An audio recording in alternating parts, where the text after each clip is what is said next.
என்னோட பேரு ராஜேஸ்வரி. பத்திராயிருப்பு பேரூராட்சியிலிருந்து வந்திருக்கிறேன். 10வது வார்டோட முதல் பெண் கவுன்சிலர் நான் என்பதில் சந்தோஷப்படுறேன், ரொம்ப சந்தோஷப்படுறேன்.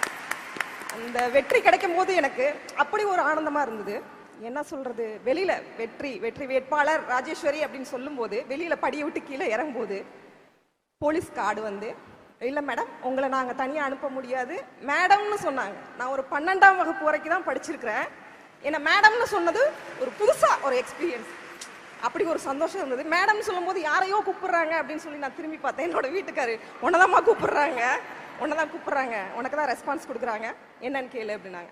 மேடம் உங்களை நாங்க தான் உங்க இருப்பிடம் வரைக்கும் கொண்டு போய் விடுவோம், நீங்க எங்களோட தான் வரணும் அப்படின்றத அவங்க சொன்னாங்க. இல்ல சார் நான் என்னோட வீட்டுக்காரோட போறேன் அப்படிங்கும் போது, இல்ல மேடம் இது எங்களோட கடமை, நாங்க உங்களை கொண்டு போய் உங்க வார்டுலேயே கொண்டு போய் நாங்க விடணும் அப்படின்றத சொன்னாங்க.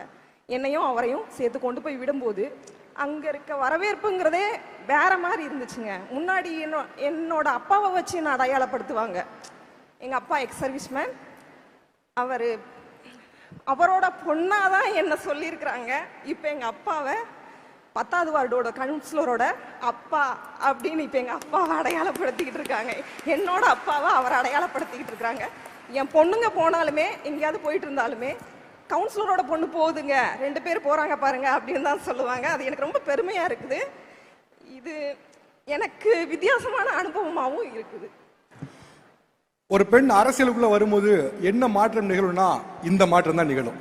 பெரிய அங்கீகாரம், சமூக அங்கீகாரம் கிடைக்கிறது.